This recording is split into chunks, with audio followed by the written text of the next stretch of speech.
আজকের কাজটা করার সময় যে এত বড় একটা বিপদে পড়বো আগে ভাবতেই পারিনি।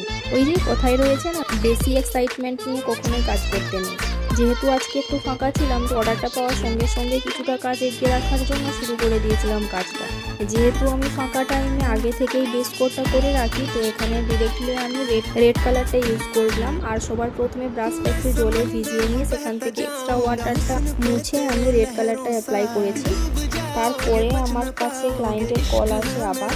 উনি পিকচারটা সেন্ড করে বলেছিলেন এই রকমের শেডের বানিয়ে নিতে, আর ডিজাইনটা তুমি তোমার নিজের মতন করে করো। অ্যাকচুয়ালি দোষটা এখানে ওনার ছিল না, উনিও ভাবতে পারেননি যে অর্ডারটা পাওয়ার সঙ্গে সঙ্গেই আমি এত তাড়াতাড়ি কাজটা শুরু করে দেবো। এক্ষেত্রে দেখো আমি মিডিলের ইয়েলো কালারটা অ্যাপ্লাই করে এরকম একটা শেড ক্রিয়েট করেছি।